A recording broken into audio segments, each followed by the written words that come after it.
The front crank seal cap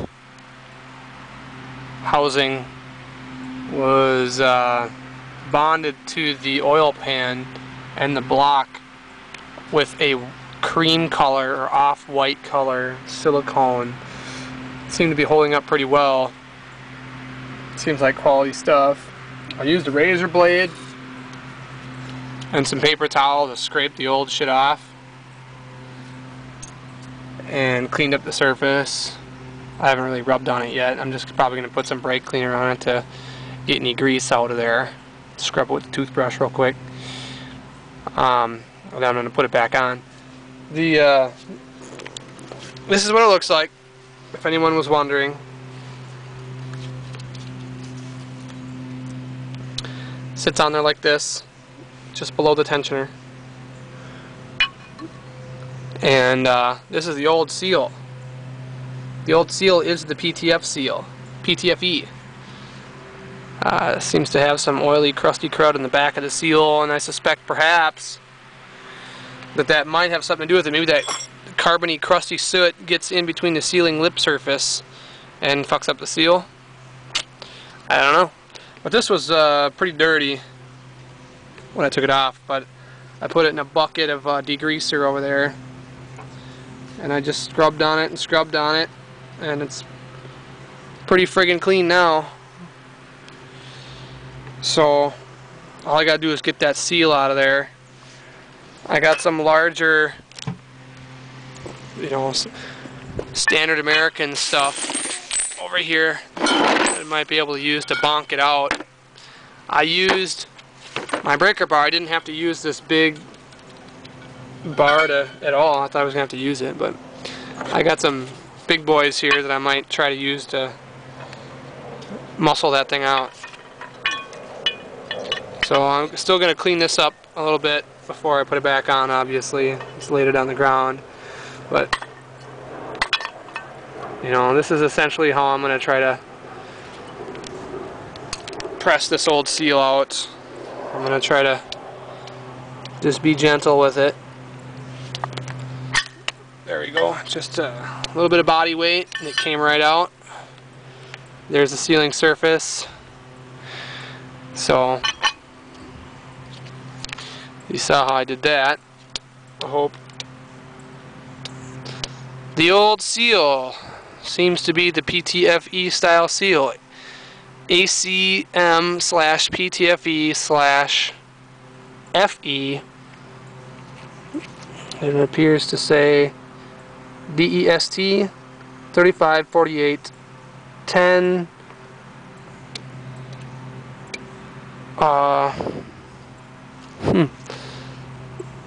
R05 or R05 Germany,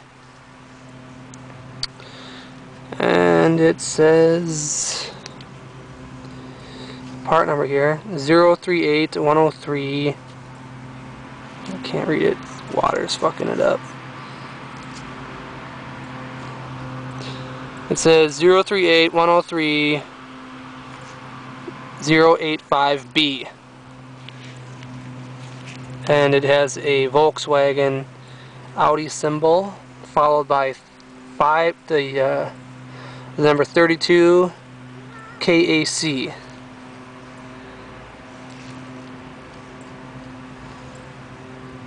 This is exactly like the seal that I was going to put in. AutoDesign members advised me not to use the newer style seal, but to use the spring style.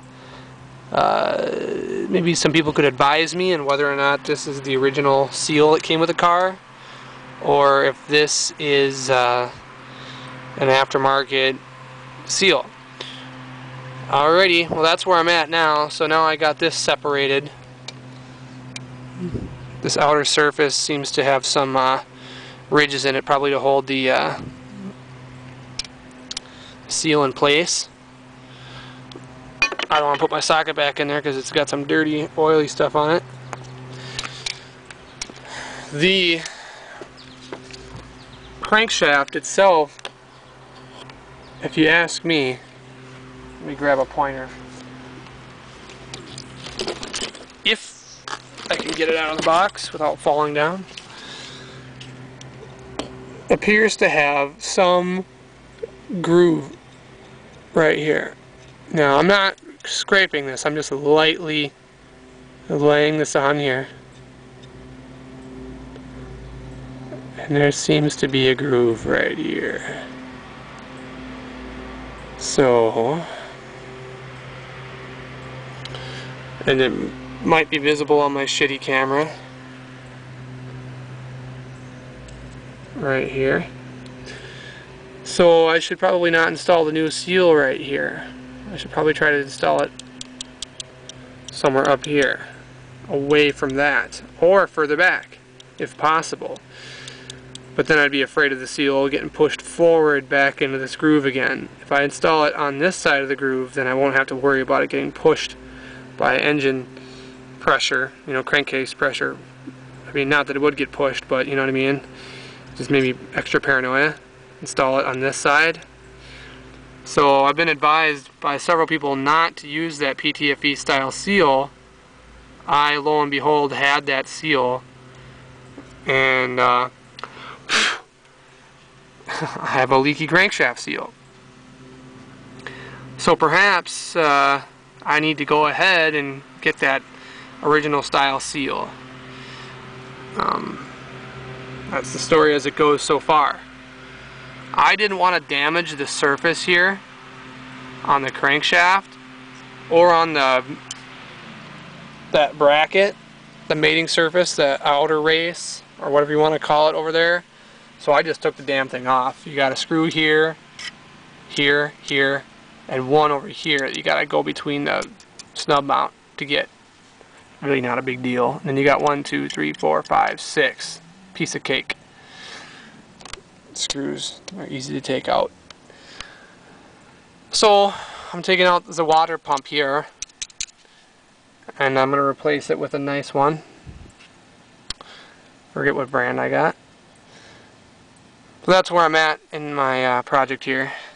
I have a star wheel adjuster for rear drum brakes.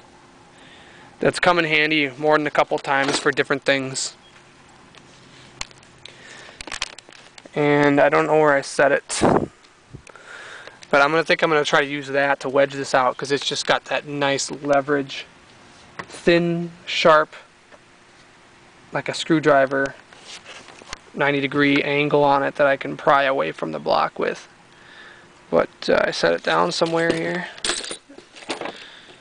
and I gotta find it if I'm gonna use it.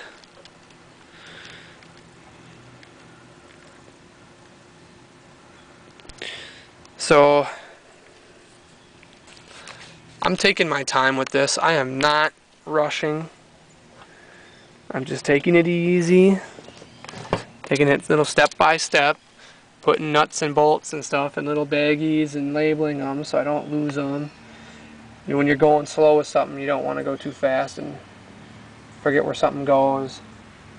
So just definitely just taking it easy, chilling,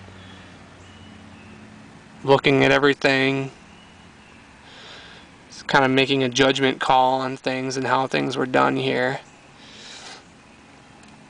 So I think it's possible that whoever, if that seal, which I think that seal is not OEM, I think the spring style is OEM. After all, this is a 2003. I think that perhaps it was changed at one point.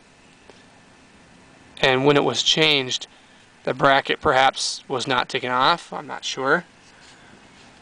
And since it wasn't taken off, they just drove the old seal right back into place, and they didn't see this groove that I'm talking about. See the groove there. And they just drove it right back in, and that could be the cause of the leak. But the seal itself didn't seem very conforming. It didn't seem like a very tight seal.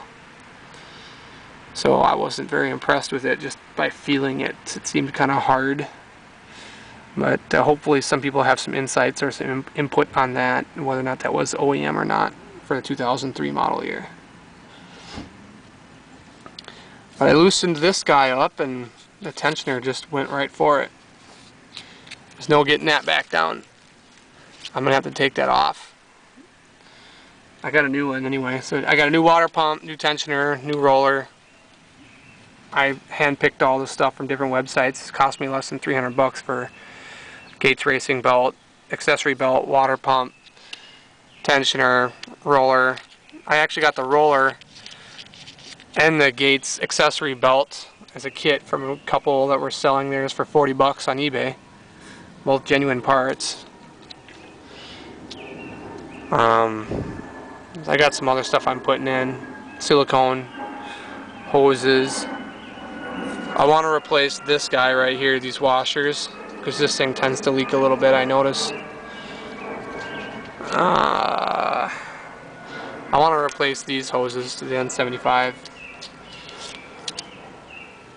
I went down to Audi Minneapolis and they gave me a ton of band clamps for free. The kind with the raised lip, so it doesn't dig into your pipes, which is really cool. I thought, you know, I was going to pay, and they were like, nope, just take them. So that's cool. I'm getting out of this thing pretty cheap so far.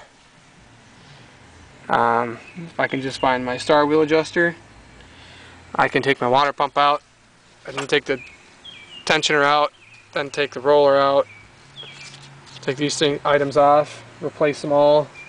I know it's probably overkill, they're probably all still good, but you know, in the effort to start fresh, why not, right? So I'll end this video, this little update. I don't know what I did with that tool, I just used it a minute ago.